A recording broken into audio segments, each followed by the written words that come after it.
One ringy dingy, two ringy dingies. Hello, Your Highness. Hello, Your Effluence. What should we talk about? The massacre at San Bernardino? Well, that was staged, you know. Of course. Yeah, did you happen to read today's radio show ad? Yeah, I did. I think it's very good. Well, I'm not seeking compliments or anything, but thank you. That's very kind of you to say that. But the reason I ask is a sheriff out there said, "This is really interesting. We just practiced that very scenario last week." And apparently the FBI director, James Comey, choked when he heard that. But he has good reason to. Yeah, he does. Hey, do you mind if I go get some coffee at the bakery and come right back? Yeah, go ahead, Phil. And I got to leave at 2:30 or earlier because I got to be in Minneapolis to go to London, but we'll have the regular shows next week. I'll be right back. All righty. Okay, well, I woke up this morning, leapt out of bed, got to work with the Post, and what got me kind of excited was that whilst what passes, and it's obviously an oxymoron, the Marine Corps intelligence activity or the Federal Bureau of Investigation, they are wandering around wondering what the motive was for attacking that San Bernardino center where they were holding a banquet for people who are developmentally disadvantaged or challenged. And I guess these linear thinkers, they can't work out, well, how come? Why would anyone want to shoot up the developmentally disadvantaged targets, which include people suffering from autism and cerebral palsy, etc., etc.? I mean, the average person of goodwill thinks, well, what can we do to help these poor people? But these characters shot them up, leaving a huge number of unspent bullets at the crime scene. And when they go home, or to the home of these folks, apparently they were married, they found another 1,000 or so rounds. So someone, it appears, is putting a cache of ammo near these crime scenes and concealing them or hiding them from the general public, such that they can opportunistically identify a target, get hold of the ammo, put it in the guns that they may well buy legally. And I suppose quite a lot of people, including Obamacare, say we got to stop people getting their hands on the long guns and massacring people. But I guess they don't realize that it's bullets that kill people, not the guns. So someone or some organization in the United States has got a supply chain lock on ammo at home and abroad. There were stocks of ammo at the CIA annex in Benghazi. There was obviously a stock of ammo near Sandy Hook. So who controls the distribution and supply of ammo in the United States of America? It should be no surprise it is the criminal organization known as Serco. Since 2008, they've been developing simulation technology and providing training to people in the United States military on the proper handling of ammo, and in particular, evidently, field trials, where an event happens that requires a lot of ammo and requires, in order to neutralize or thwart that attack, another bunch of people also supplied with a lot of ammo. Well, I think Serco, remember, it doesn't make the ammo, it just tracks it and teaches people how to dispose of it and store it and that sort of thing. I used to teach people how to handle and store explosives in the Middle East, which when you think about it is quite interesting, since I would have been working with people who were theoretically accused of taking ammo and shooting up innocent victims, but that's by the by.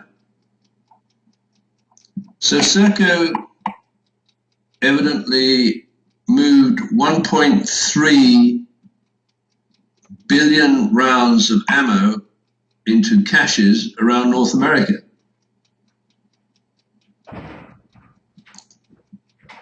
With an activity authorized by Barack Hussein Obama. You mean Barry Soetoro? Yeah. I thought that's who you meant. So isn't it remarkable that Barry Soetoro spent a period in 1981 in the Lahore Hilton with his mother, Ann Dunham, running a pedophile entrapment ring. And if someone wants to prove me wrong, we've always developed with Abel Dangerfield the proof by contradiction. Prove he didn't. Ann Dunham was a pedophile or a pedophile enabler because she pimped for Frank Marshall Davis,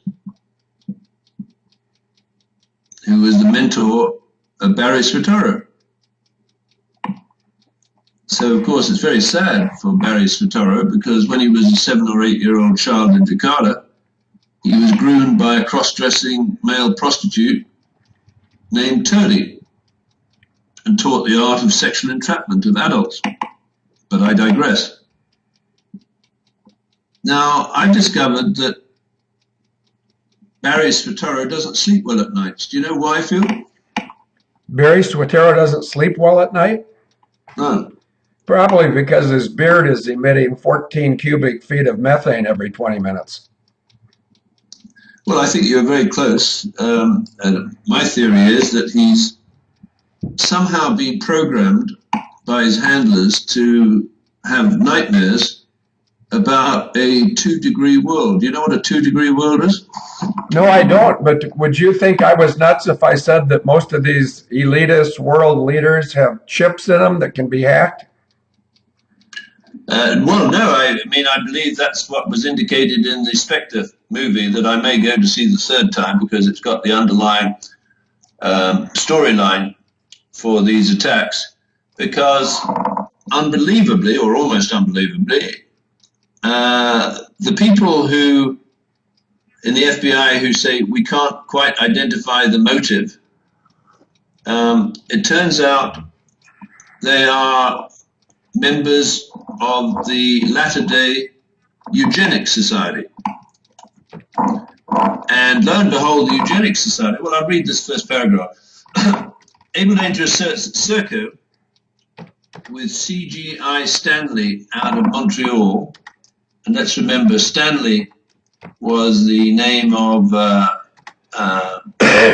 father of, what's her name now? Stanley. And Dunham. Stanley Dunham. How come I have to keep track of all the details? Well, that's right. I'm getting older, Phil, and you get to eat the sugary things and basically turns on your brain, whereas mine gets tired by this time of day. You know what's going to turn my brain on tomorrow?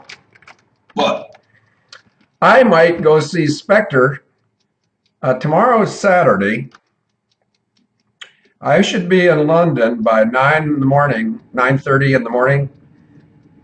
Really? And yeah, I'm leaving tonight at flight leaves. Please, if anybody's prone to sharing information, please plug your ears. This is very secure information. I'll be leaving on Delta Flight 12 from gate G6 at 7:25, estimating London Heathrow no later than 9:25 a.m. tomorrow. And I don't know what time the early showing is, but you know, I have some friends over there, several of them in the chat room today. Afterburner in Brighton is a lady I've met. Vanishing Point in East something, Eastport? I can't remember. It's out there east of Brighton, about 2 or 3 towns. Doug McDime is on temporary assignment in Cyprus, maybe. Otherwise, he haunts London. Livery's Peasant. Oh, guess what it's time for, David?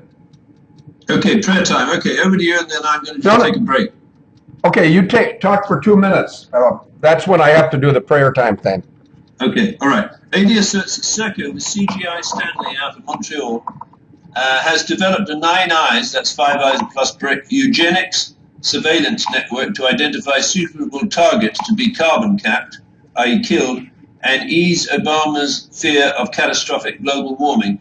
So Obama tosses and turns, that's a horrible image, every night beside his beard because he's concerned that over the next 50 years the temperature might rise by 2 degrees, which in his opinion, or his handler's opinion, would be catastrophic.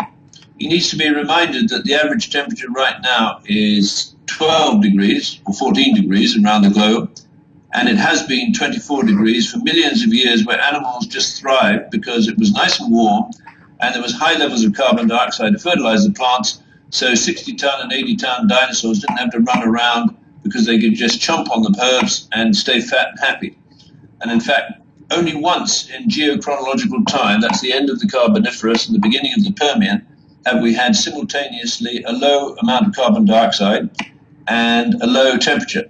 And so there we've got huge problems today because there is a shortage of carbon dioxide in the atmosphere. And if he takes it out of the atmosphere, a gas that makes a small contribution to delaying global cooling is actually going to heat the temperature, heat the Earth up, or allow the Earth to heat up. So it's doing exactly the opposite of what this scientifically illiterate prick wants to happen. Over to you, Phil. Oh, good. I'm just going to stall, and I'll talk gibberish until 122 shows up. Then I'll say a prayer. And for people that wonder why we do this prayer, is because we're praying for lots of things, and it's prayer time now. And I don't pick these prayers, but the person who does told me today I should pray about Psalm 90:17, which says this: "May the favor of the Lord our God rest upon us. Establish the work of our hands for us." Yes, establish the work of our hands. Well, David, there's no reason why you and I should ever have met. There's no reason why you and I should ever have collaborated. And yet, in 2 days, it'll be the 9th anniversary of our working full-time trying to expose evil. So now we'll have 90 seconds of silence for Colonel James Abel, who was killed by G.H.W. Bush and Jeb Bush's hired assassins. 90 seconds, please.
There's the 90-second point, and for anybody who's not aware, the reason we spend 90 seconds in silence at 122 or 222, it depends, is we know who authorized the murder of Colonel James Abel, and there's nothing special about him. But it's an interesting conflict with me because he and I were on side-by-side pictures in a 1974 recruiting magazine, a Marine Corps aviation recruiting magazine. And there's not a whole lot of people in the U.S. government, in the CIA, in the Orange County Police Department, or NCIS. There's not a whole lot of people that have a firm read on the relationship between me and Colonel James Abel. and that's the way it's going to stay until we get it into court. At the very least, we want a change in the manner of death statement. He was murdered. He did not commit suicide. David, over to you. Yeah, thanks, Field. And so just to give an indication of the level of courage, frontline courage of the vermin surrounding the Eugenics Society in the White House, they included people who were suffering from autism and cerebral palsy. But from the vermin in the White House's point of view, of course, they represented a huge threat to the 2-degree world, meaning an increase in temperature of 2 degrees centigrade between now and 2050, which keeps a Bambi awake at night. I mean, I would stay awake at nights, of course, if I was married to that creep, Michelle Obama. But apparently, what's far more important to a Bambi is the 2-degree world that he thinks will represent a process of catastrophic anthropogenic global warming. A little ironic when you think of it, because he lives in a world that is air-conditioned when it's hot and warmed when it's cold. And he flies around the world in Air Force One. I presume that's got a pretty good HVAC system. Maybe more effective than the HVAC system in Towers 1 and 2 on 911. Because that HVAC system was hacked. So when things started warming up in the windows of the World Restaurant, instead of getting cooler, it got warmer. Because a British company had hacked into the HVAC system and sent hot air and smoke when it should have been evacuating the smoke. And they learned how to do that, amazingly enough, in the headquarters of HSBC at Canada Square. Isn't that interesting? Now, why would HSBC be interested in tampering or having Serco tamper with HVAC systems in hotels in buildings such as 1 and 2? Well, interesting enough, apparently the directors of HSBC, they share this paranoia with little Barry about the world getting or going above 2 degrees by 2050. And that should worry Americans because, unlike Barry, HSBC could do something about it. Can you just take over, Field? I always do. Let's see what the chat room wants to talk about, but first let me check my email because I just got a tone on my phone. Oh, it's, let's see, this is an interesting one. Millions in the UK were in germ warfare test. Millions in the UK were in germ warfare war test. Germ warfare test. Germ war. Anyway, maybe somebody can Google this combination. Millions plus UK plus germ war plus test plus biological weapons. And looks like these UK citizens were subjected to this from 1940 to 1979. And in 1940, a young man named Harold Goulding took command of the small boat unit at Hayling Island. And he did so many heroic things that all the fiction of James Bond was based on what Harold Goulding and his men did. And I need to make a mental note to go to Hayling Island both in June and September of this year, where I've been invited to stay at the Copsewood. I hope somebody finds this website, Copsewood House, Copsewood, Copsewood House, bed and breakfast in Hayling Island. And if anybody in the UK, the US, or anywhere else ever wants to have a splendid rest in the south of England, there's probably no finer place. David, over to you. Yeah, well, germ warfare is essentially one arm of the eugenic society because you can kill a very large number of people. For example, your sister, when she was in charge of the Bureau of Prisons and the United States Department of Justice deportation and detention program, she developed a prisoner medical program.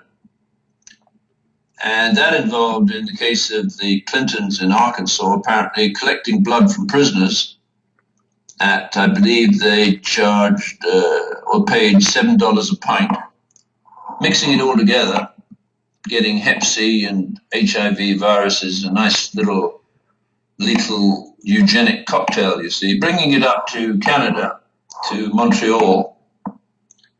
I think it was then processed by an outfit called Connaught Systems, owned by the former Prime Minister of Canada, Paul Martin, to create a plasma that was basically a cocktail of death that was then exported to South Africa, which is one of the BRICS countries where they arranged the theft of the Pelindaba nukes to be injected into homosexuals, etc., in South Africa. And basically, it was a genocide perpetrated by the Clintons and your sister. Oh, yeah, well, take a look at what I just put in the chat room, David, under Al Gore's house. Go down, well, you say ICF and then ginger, Tex-Mav, swamp, Scottish, Tex-Mav, ginger, and then I'm next. Do you see where Okay. Do you see what I just put about Connaught? Connaught, hang on, Connaught. Obamas have stock in this and Clinton's got tainted blood there. Yeah, I guess that's right.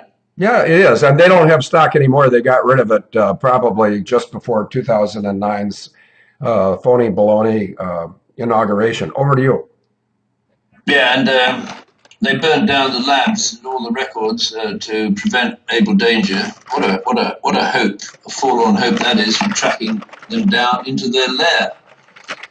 So your sister pioneered a prisoner medical program, apparently with the Clintons, to develop a nice little toxic cocktail of blood plasma that could be injected into vets and people in South Africa and spread not the old-fashioned plague, but HIV and Hep C, and I guess they've done a pretty good job, right? They've killed a lot of people, including Dr. Boyd Ed Graves, Boydedgraves. He was a Naval Academy guy from 1975. He was black. He's from Cleveland, Ohio. And after they kicked him out of the Navy, he got a JD, Juris Doctor degree, and he found the patent for the creation of HIV. Strangely enough, he died in a veterans hospital. Gee, I guess they didn't want the secret of the fact that the CIA created HIV in 1971 off the top of my head. But if anybody wants the patent for AIDS, HIV, just Google Boyd Ed Graves plus patent plus HIV. If you need any help, call me 715-307-8222. And for the next 7 to 10 days, I'll be on remote assignment at Lee Bourget. Over to you, David. Well, this is totally fascinating, Phil, because what they would have called, or what the terrified insiders would have recognized as tainted blood, from their point of view, that is the Eugenics Society or the Fabian Society or Little Barry, this is what you might call smart blood, because injecting it into the enemies of Barry and his 8A insurrectionists on his cabinet eliminates the people who they believe traditionally have exercised unjustified power over the scumbags. And come back to the 8A companies that your sister managed through 911. If you look at the 8A companies roster, of course, it includes people who are considered to be disadvantaged by virtue of white heterosexual arrogance, like yours, Phil. Not that I'm saying you are a heterosexually white arrogant male. Did you say arrogant? Yeah. I'm not arrogant, but I am a heterosexual sexagenarian, and I just wish more people could speak English. It's a lovely language. Yeah, well, I agree with you. But go back to the. Oh, let me back up here. I love the idea. I didn't know, maybe you told me, that you were heading off to London tonight. So you arrive tomorrow. And this is just a suggestion. Anyone who would like to see the Spectre movie with you, I would hope or assume they'll give you a comfortable landing in London and then rush off, and if you're up to it, see the film. And then a second suggestion is to pop down to Whitechapel, which is where the Whitechapel murders were by Jane the Ripper. We know now she was Jane Addams in Chicago, and get your photograph taken by the blue plaque, which says this is the home or the original place where the Fabian Society met, because the Fabian Society morphed into the Eugenics Society. And I think we've only just begun flushing out the scum in Le Bourget, because essentially they're eugenicists and they are Fabians, and the way they think they're going to handle a 2-degree world is to try and stop it. And of course, rather like King Canute, and during that film field you'll see the identity of C, which is Sir John Sawers, is obviously the C, and he's described as not C in Old English, that very vulgar term, affiliated or associated with King Canute, C-N-U-T, but the C in his case is described by him as careless. And that's the great problem for the elite, who intergenerationally find ways of screwing we the people. They get arrogant and they get careless, and they leave an MO.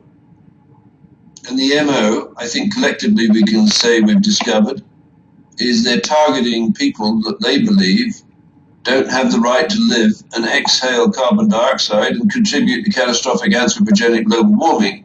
And that includes heterosexual white males, Syrian Christians, children at Sandy Hook, and the developmentally disabled at San Bernardino.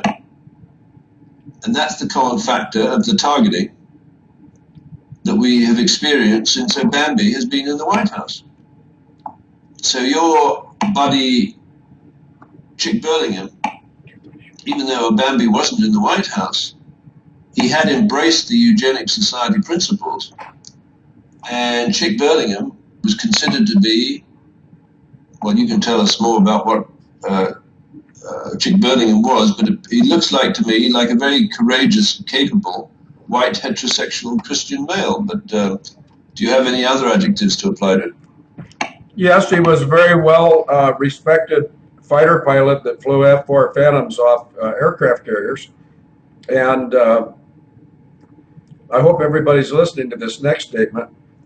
He wrote the war game that later evolved into Amalgam Virgo 01. So you heard me correctly. He's the individual at the Pentagon that wrote the plan for Amalgam Virgo 01. And just for a little bit more detail, his immediate superior at the Pentagon was a guy named Brigadier General Paul Knox, K-N-O-X. And some might say, well, Field, how do you know that? Gee, I don't know.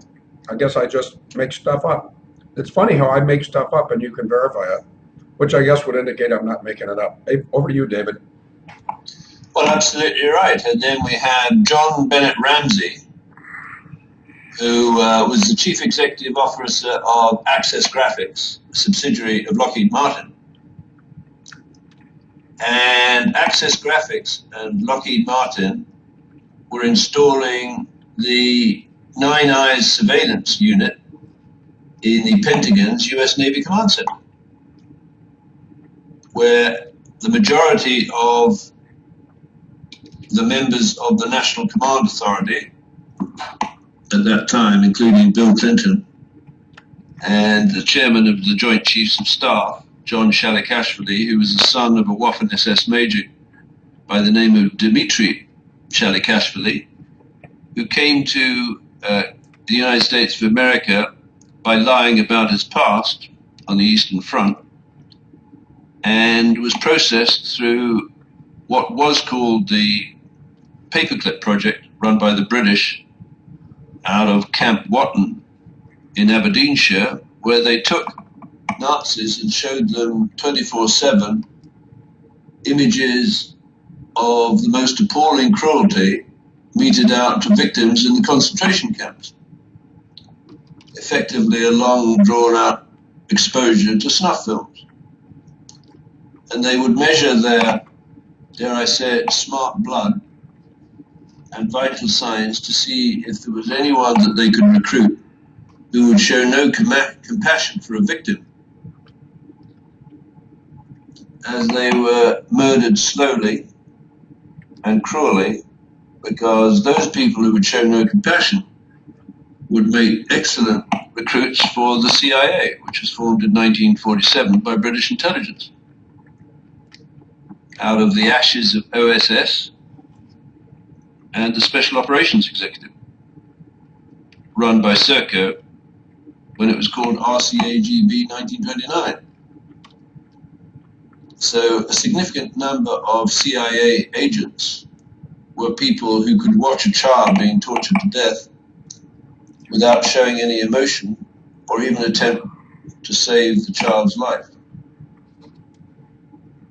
So in order to stop John Bennett Ramsey from blowing the whistle on the Nine Eyes surveillance system going into the Pentagon's US Navy Command Center, Barry's friends, his Fabian and eugenic handlers, were presented with a difficult choice. Did they kill him, or did they find a way of intimidating him so that he wouldn't blow the whistle? So it appears they went to Christine Marcy, Field's sister, and said, how do we get rid of this guy or make sure he doesn't blow the whistle? And Christine Marcy said, well, no problem.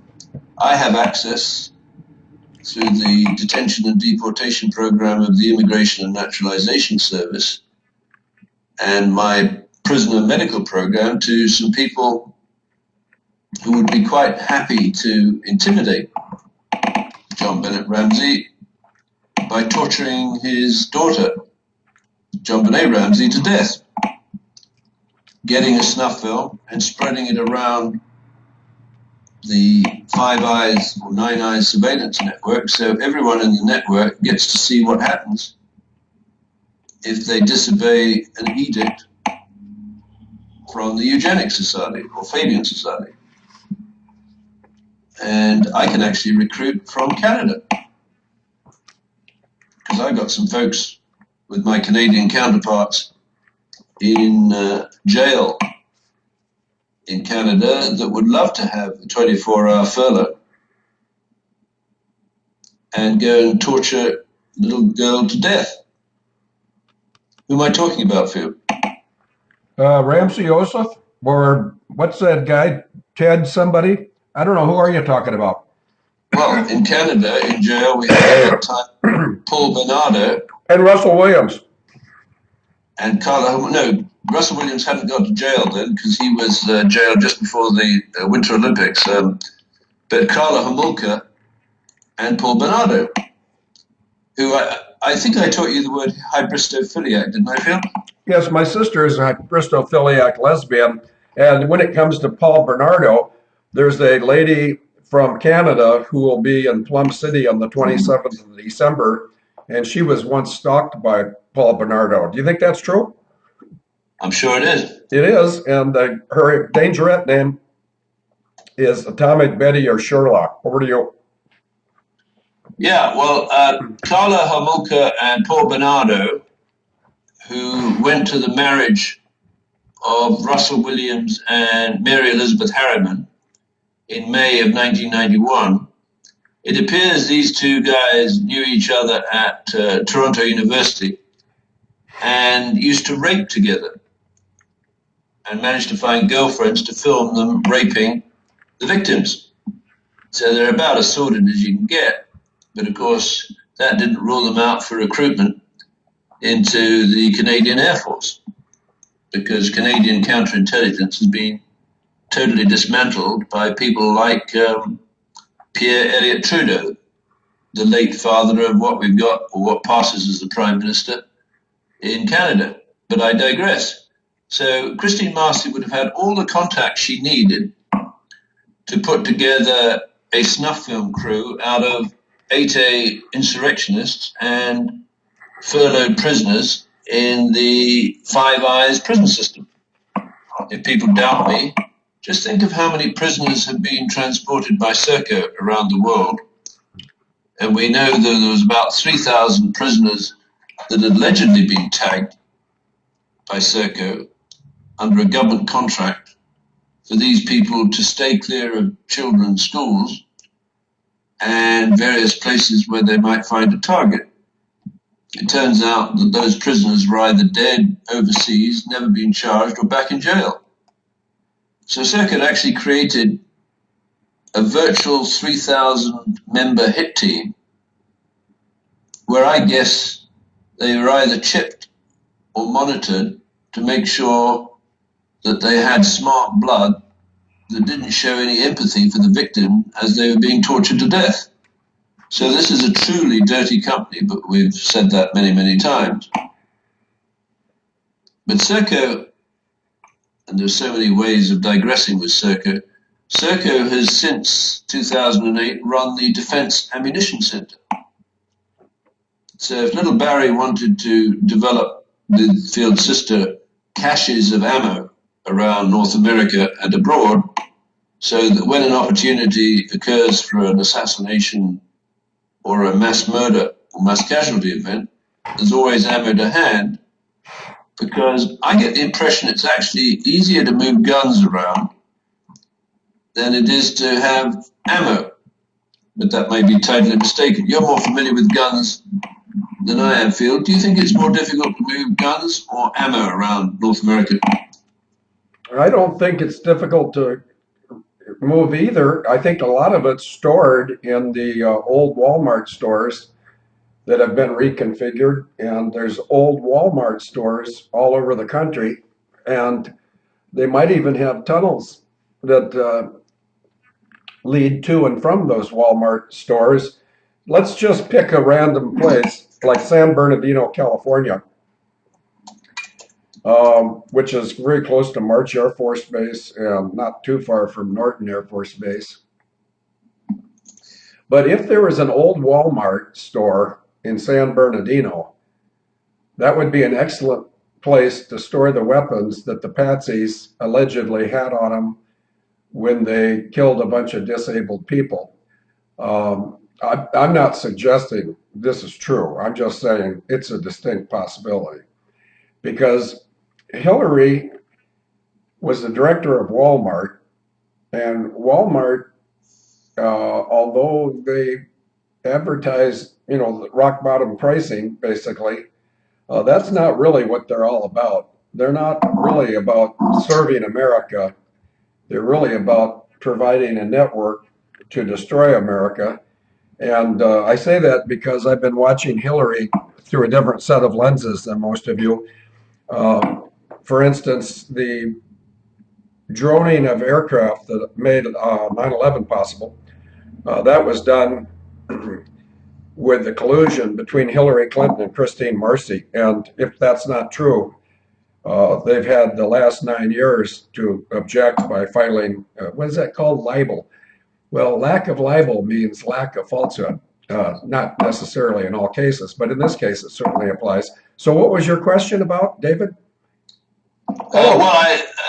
I was talking about where the caches might be, and thank you very much for raising the possibility it's Walmart, and I've just put in the chat room about how Hillary Clinton was Walmart director for 6 years, 1986 to 1992.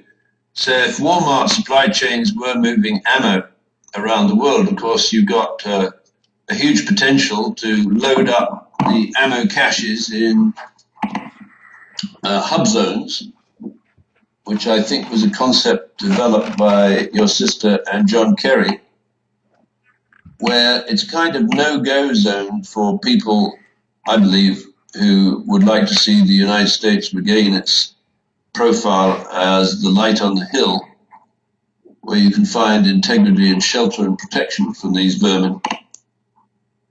But I imagine now that there's a very significant proportion of the 1.3 or 4 billion rounds of hollow point ammunition that are stored in what I think you called shut down Walmart stores and HUBZones, ready for the next insurrection, where, because Abel Danger's closing in on these scumbags, it's the last chance they're going to get, because after that, they're going to be on death row or in front of a firing squad, which I think will be very satisfactory.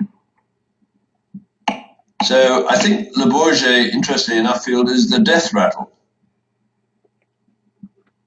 And why is it a death rattle? Well, because we've got this extraordinarily naive group that is meeting to stop the world from temperature from increasing by 2 degrees by 2050, which is a truly Canutian endeavor, because they can't do spit all about the temperature of the Earth.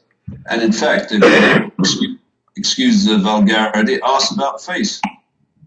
It's not carbon dioxide that's causing the Earth to warm up. It's when the Earth warms up, carbon dioxide comes out of solution in the top 1 foot of the ocean, and a peak of carbon dioxide follows a peak of temperature 800 years later. It's actually a lagging indicator of global warming, not a leading indicator. And the effect of the very, very small amounts of carbon dioxide, just to remind people, the man-made contribution of carbon dioxide to the Earth's atmosphere is 19 parts per million, i.e. 0.0019%. And I'll bet you, if you ask anyone in that greenie community or the clowns at Le Bourget what the percentage of carbon dioxide man-made there is in the atmosphere, they'll probably go as high as 20%. And if you have asked them to raise their hands if they think it's more than 2%, many of them will raise their hands. If you tried 0.2 or 0.02, they'll all raise their hands.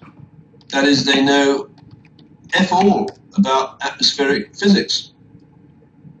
It's actually less than 0.002%, i.e. 0.0019, I'm sorry, parts per million. It's almost immeasurably small.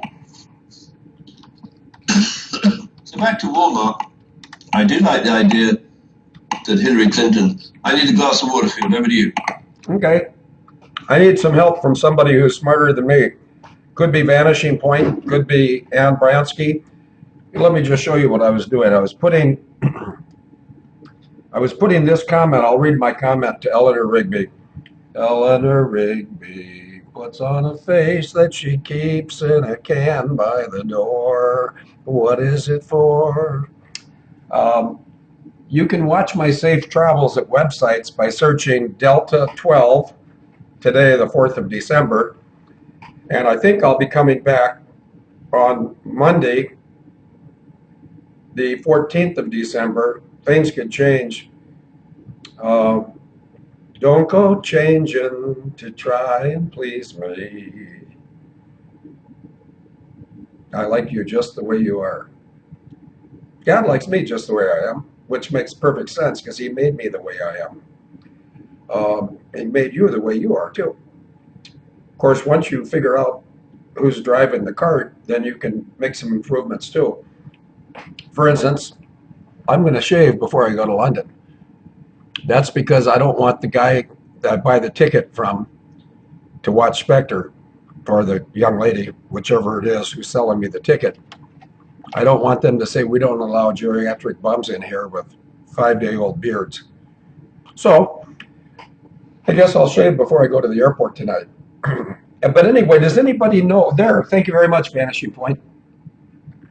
Yep, Delta 12 today at 7:25. Tomorrow, Heathrow. at 9:30. So I'll have my bag and be sitting out at the pickup joint, or it's actually the drop-off joint. You're not supposed to pick up passengers at the drop-off joint. But, you know, sometimes I have to go in harm's way in search of the evil guys. And so tomorrow, I hope everybody likes my shirt. I think that this is, the shirt probably failed due to global warming, or maybe using my elbow too much. I'm right-handed, so I wonder if, yeah, 16-ounce curls with my elbow probably wore out my shirt. Okay, David, I hear you're back, so you got it. Okay, I just see Swamps put up, Hillary outsources all jobs. It's true, ask Monica. Well, you know, that's dead shrewd because she's outsourced everything to Serco. Remember, she's a patent lawyer, and she outsourced the operation of the United States Patent and Trademark Office to Serco. So if you patent a plasma process that's meant to clean up blood, it's gone to Serco, which can cherry pick these patents and form what Hillary Clinton would recognize as a patent thicket, which means anyone who has a patent like I did, who puts £20,000 in my day, which I didn't, well, it was a real stretch to do it, into a patent, eventually they know if an isolated patent owner keeps having to maintain a patent application in 3 different countries, let's say Japan or Europe or the United States, eventually they're going to run out of money. Then you get what is an extraordinary concept, which is a stranded patent. So the patent lawyer acting for the original patentee, he gets the opportunity to pick it up and give it to one of his other clients. So gradually the Crown in the United Kingdom and the Patent and Trademark Office in the United States have assembled a patent thicket which covers the Nine Eyes surveillance network, which Field will become familiar with if he goes to see that film. If you control the Nine Eyes surveillance network, for example, you can pick any country outside the reach of RICO and that apology for an FBI director, James Comey, and operate the patent thicket in the interests of the Eugenics Society. That is to say, you can opportunistically give a time elapse license to operate those patented devices, let's say 36 hours, as in the case of 911 or the exercise that took place at that San Bernardino place. And you can actually have highly secure communications temporarily available to Christine Mars's 8A companies that can attempt to overthrow the government of the United States of America. The patents are then terminated and they revert to their original owner. But the normal, let's say, military and law enforcement community are actually have their communication systems jammed to make sure that the people can get into the target area with their ammo and their weapons, shoot up. Aren't they brave? I mean, people with cerebral palsy and their caregivers. I mean, one's contempt for these people is bottomless. I wonder if the contempt for Reggie Love for Little Barry is bottomless. Or maybe that's a sidetrack. Or Hillary and her, what do we call it? Body woman? Umar Abedin? What does that imply, a body woman? Lesbian. Do I want to be there, or do I want to say negative things about lesbian? No, I don't. But fancy having a woman like that, who lies through her teeth, running as the position of the next president of the United States. And why do her handlers want her to be there? And why have they set up various candidates on the Republican side like Donald Trump? Why shouldn't we be asking, where did Donald Trump get his money to build a chain of casinos and hotels in New Jersey? And in order to do that and make a success, if I know anything about New Jersey, wouldn't he have had to have done a deal with the mafia? And is the New Jersey mafia, which would presumably be a member of the five families in New York, are they more powerful than the folks up here in Canada? Well, they're not, of course, because the sixth family is based in Montreal, around folks like the Rizzuto. And how did the Rizzutos get to be successful? Well, because they got access to Canada's surveillance system in the Five Eyes network. Where did they get that access from? Well, Pierre Trudeau. Trudeau is a Fabian. He wasn't a communist because Fabians are not communists. Communists believe that the revolution is going to be driven by the peasants. Fabians understand revolutions are not driven by peasants, they're driven by the so-called elite. So who are these elites, and why would they pick targets like the disabled folks in San Bernardino? Well, the elites are all who choose to call themselves elite and gather together and then sneer and basically undermine the fabric of the United States of America, like the family, Christianity, Judeo-Christian society, or even people with cerebral palsy. Yeah, good. There's that picture of Valerie Jarrett. What do Americans know about Valerie Jarrett? Well, apparently she was a principal sponsor at Hull House, whatever sponsorship means.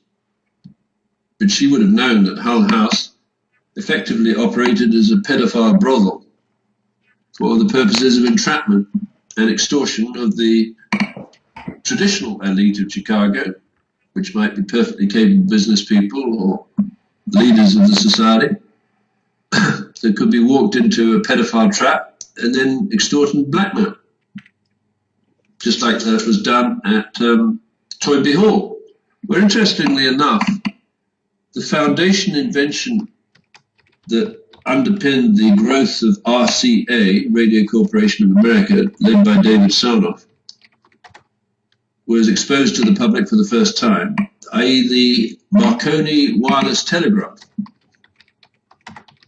The Fabian society would have realized that if you want to take over the world the Fabian way, if you can get inside the communication systems of the government and the police and the military networks, you can actually engage in what are known as man-in-the-middle attacks.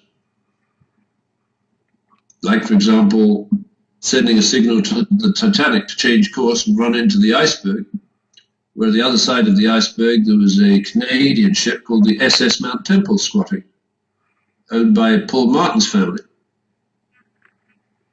Then you can kill people like, I don't know, Jacob Astor, collect a whole bunch of insurance. And those insurance scams go back in the United Kingdom to the 17th century. Very good way of doubling your money. Hey, David, I have a question. Yeah. Do you have any idea which corporation CEO has the most company-paid insurance of anybody in the United States? No, I don't feel. General Electric. I can't remember his name, but it might come to me. He's got company insurance of about $270 million.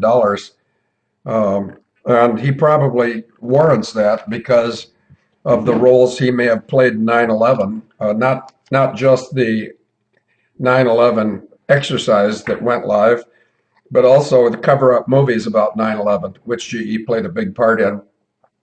And also, if Senator Markey of Massachusetts and Senator Collins from Maine are serious about wanting to find out the digital risk of fly-by-wire aircraft with Wi-Fi entertainment systems,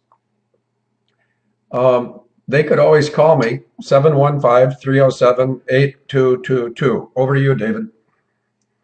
Well, yeah, that's just, I've just seen, let me see who has put that up. It's Ginger, I think, and it's, I guess, a video Now, what's the name of that sordid little creep there with the Tash field? Vigil underway for California shooting victims. Yeah, what's your question? What's the name of that guy, the black guy, on that picture Ginger's put up? I don't know. Let's ask Ginger. Anyway, I think he's a buddy of Obambi. And that just reminds me that when you have disabled or disadvantaged people cooped up under one roof, from a sexually perverted point of view, they are almost impossible to defend against abuse, sexual abuse.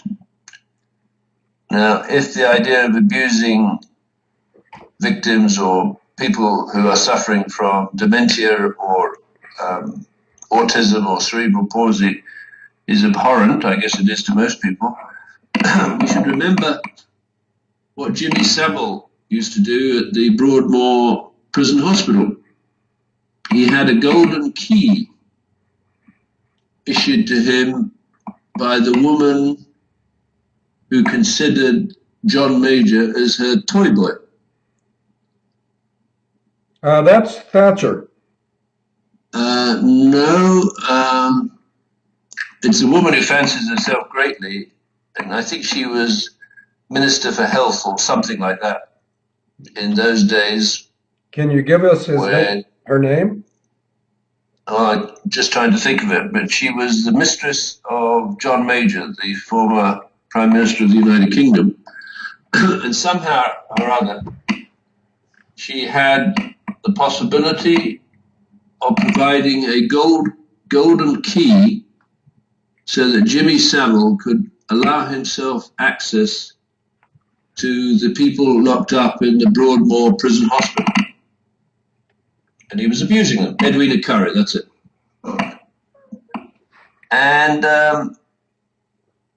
so you have very vulnerable people locked up in a cell where they can be accessed by perverts, apparently including, historically, Janet Reno, visiting the jails run by your sister.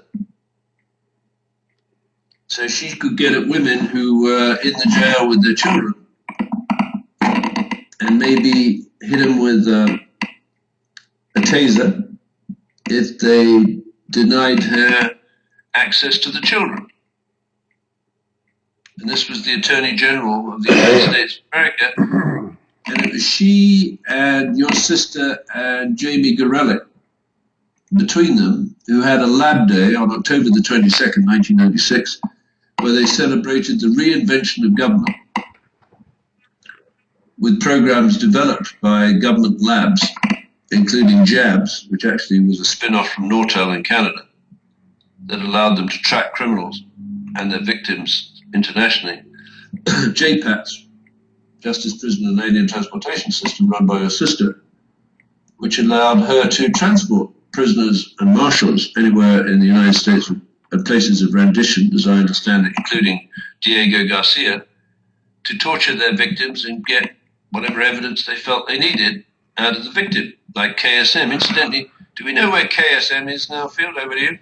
Well, my guess is KSM is probably free with some new identity. A lot of people that are thought to be in prison aren't. Good example, John McCain.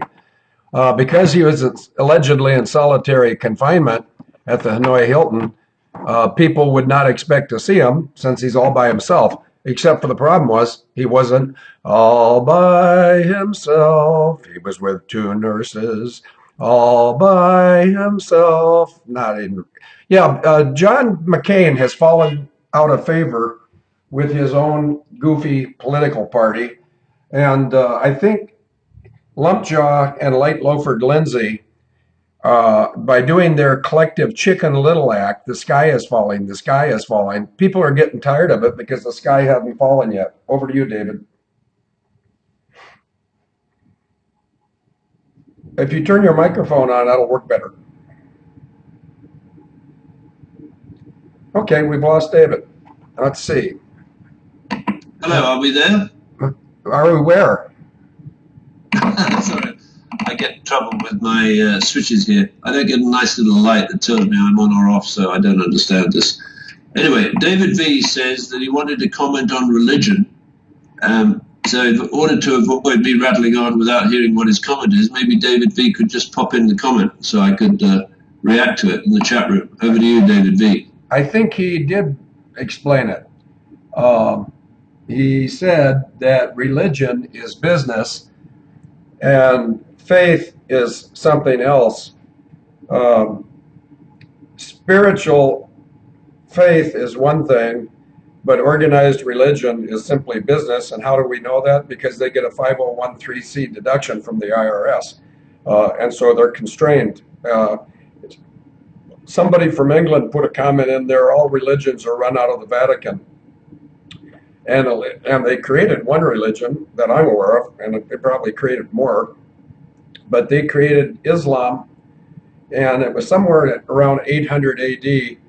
I think the Jesuits, which that's a military order, that's not a spiritual order, but the Jesuits are a big part of the problem worldwide, and they're extremely big part of the problem in the United States of America. And the senior Jesuit in the United States of America is Thomas J. Smolich, and the cardinal in New York City, who's got a cush job, the reason they promoted him is because he covered up all the pedophile and homosexual transgressions of the parish priest in the Milwaukee diocese. Anyway, over to you, David. Yeah, well, going back to the stable of insurrectionists assembled by your sister when she was Chief Operating Officer of the Small Business Administration and ran that 8A group, just to give people a flavor, she took over as Chief Operating Officer because the administrator of the Small Business Administration, I think back then it was Ada Alvarez, was so terrified of your sister that she just became a rubber stamp. Your sister was always the controlling force in the Small Business Administration. So she had this portfolio of 8A companies that are owned either by women or blacks or people who are disadvantaged by virtue of their ethnic origin or their sexual orientation. She basically had an organization with a $70 billion loan portfolio backed by 7,000 banks, where she could arrange a guaranteed loan or a loan guarantee in 60 minutes. That's not bad if you want to go to war with your own country, because within that group of women and blacks and people considered to be disadvantaged by virtue of their ethnic origin or sexual orientation, you got a lot of very angry people that would love to kill whitey or heterosexuals, like Captain Chick Burlingame. And if they've got the ammo distributed in HUBZones set up by John Kerry, remember, what was it, Vietnam Vets Against the War, and he was standing too close to a rice canister that got a grenade in it, and he got shards of rice in his left or his right buttock. I'm not sure whether it really matters whether it's left or right. It's a pity it didn't go into his skull, but that's by the by. He, I think, is now the Secretary of State. And with his vast authority, he's trying to broker a peace in Syria. Or perhaps he should talk to Abel and find out what the operator of the Defense Ammunition Center is doing, namely Serco, because Serco is shipping ammo to ISIL. Now, they don't actually necessarily drop it in ISIS's hands, but what they do is they take it to the nice rebels. Now, I don't know if the CIA has people of sufficient caliber to go into Syria and tell the American public who the nice rebels are and who are the nasty rebels. But effectively, the Secretary of State for the United States of America has created chaos. in every significant country that has to deal with the United States, where no one knows who the good guys and who the bad guys are. Look what they did in Libya. They put British SAS and American equivalents into a hunt for Gaddafi, who, whatever his faults, was the leader of a sovereign state of Libya. They tracked him down and they sodomized him with a bayonet. Not very nice. But they're into that, these people, because they sodomized the Obama's ambassador to Libya, Christopher Stevens, with a cattle prod.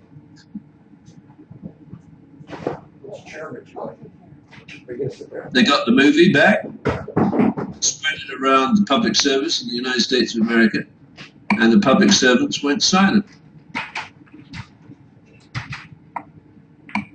So America has a huge problem. Looking internally, it can't tell the difference between a friend or foe. Christine Marcy, who started the senior executive service in 1979 under the administration of President Carter, who was one of the only world leaders, besides Castro, who went to the funeral of Justin Trudeau's father, Pierre Elliott Trudeau. What'd you say, David? I said that Pierre Elliott Trudeau had a funeral. I think it was Yogi Berra. He said, you should always go to other people's funeral or they won't go to yours. Yeah. Yogi Berra, he was from St. Louis, I think. Somebody will correct me if I'm wrong. Yeah, well, he's very smart, I think. Hey, David. Yeah? Which dangerette do you think's in the studio with me right now? The buckle lady? Well, the proper terminology is buckle babe. And oh, buckle babe. Yeah, but let me show you what the buckle babe has.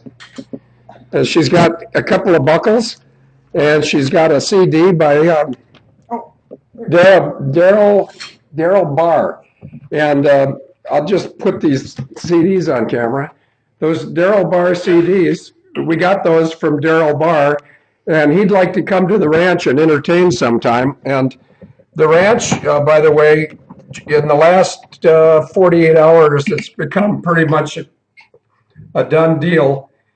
And as soon as I get back, oh, you had that on? Oh, I didn't notice.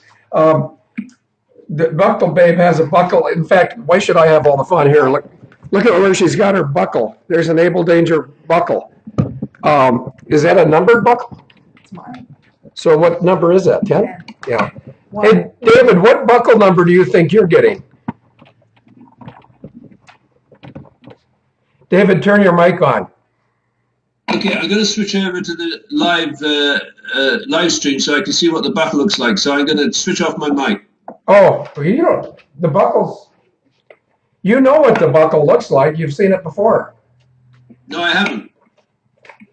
Then you haven't been looking at the radio show ads because it's been in numerous radio show ads.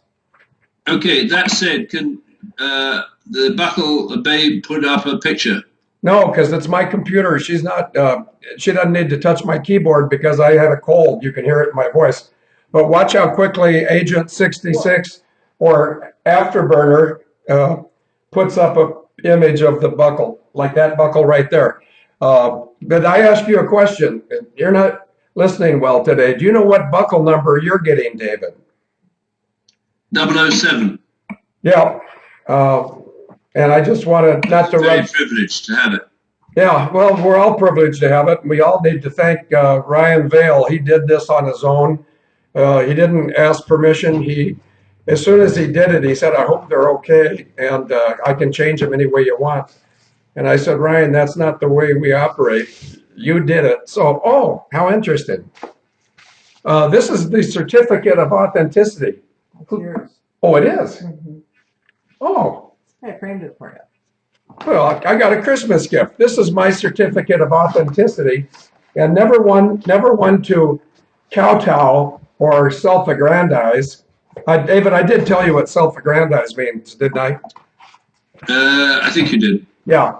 It was on the 8th of August of 2007 when we covered, let's see, sniffer profiles and British invisibles. Why don't you talk for about 5 or 8 more minutes, then we're going to wrap it up because I've got to go to London. Okay, alrighty. So I'm gonna shut down, live stream. Okay, I've shut down live stream. So we've got 10 more minutes. So why not, if there's any questions in the chat room, please pop them in for this last 10 minutes and I'll continue with my ramble. Now, that bizarre statue of a sort of skeletal creature crawling out of the lake in the United Kingdom is part of in the grounds of the Gove Hotel, which is a hotel that hosted a Bilderberg meeting some years ago. Very nice. Now, often I think people believe the folks who go to the Bilderberg hotels have some power. And I'd like to suggest they have no power because the staff and owners of the chain of Bilderberg hotels, which include Gove and the Turnberry Golf Hotel in Scotland, they have the snuff film archives of what they recorded when these guests came to the Bilderberg meeting. And in their rooms, there would be a television screen. Oh, I see, Abel Danger. Oh, isn't that great? I love it. You love what? Yeah, so what is it? I think they call that repoussé. Did I teach you what repoussé was, Phil? Yes, it's pewter in French. No, repoussé means it's proud, it's pushing out of the backdrop, right? So I just wondered if the number at the back is repoussé or it's cut into the metal. Over to you. It's laser. Are you watching live stream right now, David? Can you see this? No, let me just check if I got it right. Okay, I'll switch on live stream. Okay. You don't have to tell us what you're doing. You just have to do it. But all right, I'm watching live stream. Once again, you don't have to tell us what you're doing. You just have to do it. But can you see the back of this belt buckle? Can barely. Hold on. David, this is not difficult, and I'm going to have to get going. On the back of every belt buckle is Ephesians 5:11, which is basically have nothing to do with the evil deeds of darkness, but rather expose them. And that's also on the certificate of authenticity. And each person has their own number, and I'm 006, and you're 007. And we've got numbers as high as 178 that I'm aware of. Anything higher than that you recall? 222. Who got that one? One of somebody here from Michigan, I think, who ordered 4. Oh, yeah. 222. The lady in Michigan who ordered 4 got the highest number, 222. And the deal on these buckles is if anybody wants to buy them, some people get free belt buckles, but they don't get them because it's a favoritism deal. They get them because they've been active in some of the Able Danger events. But David, I'm going to have to sign off in about 3 to 5 minutes. So why don't you wrap it up and then I'll turn this thing off and go to London. Okay, so to summarize, we have within our midst a eugenic society that grew out of the Fabian Society that was launched in London in 1888, which was the year of the Whitechapel murders. And I believe it was the first experiment by the Fabian Society to see if by controlling whatever it was called back then, the police research laboratory or crime scene investigation laboratory of then Scotland Yard, they could actually arrange for the innocent to be accused and the guilty to be sheltered. And they've used modern technology, dating back to the cable-based telegraph, and then the Marconi wireless telegraph, and then the RCA system of World War II, right through to the satellite of Telstar in the year that JFK was murdered.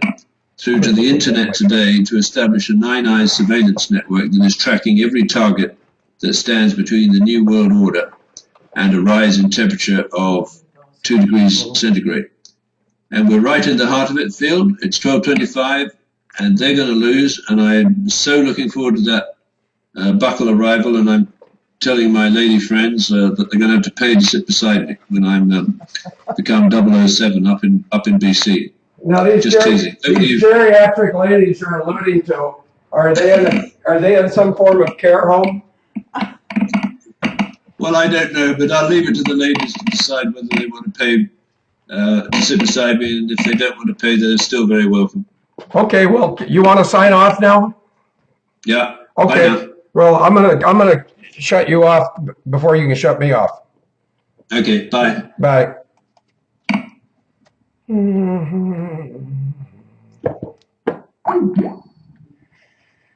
And the camera is still on. So now what I need, I don't know if Mensa Max is here, but if Mensa Max is here or anybody else could give me a big red button, a big yellow button, a big green button, or we can talk about button, who's got the button, then I'm going to go home and shave and take a shower and pack my bags and go to London.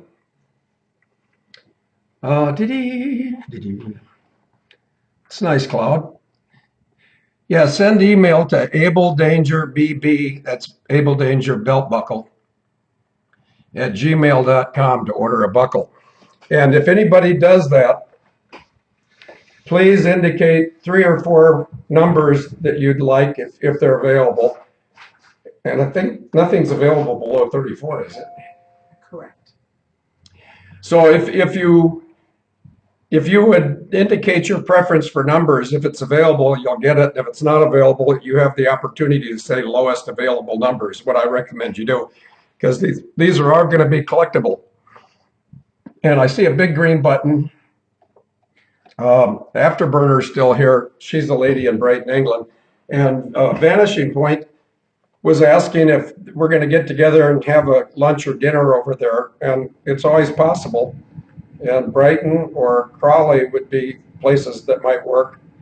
But it's whatever you guys want to do. I would say any number over 40 because you're bringing a few. So 40 and over.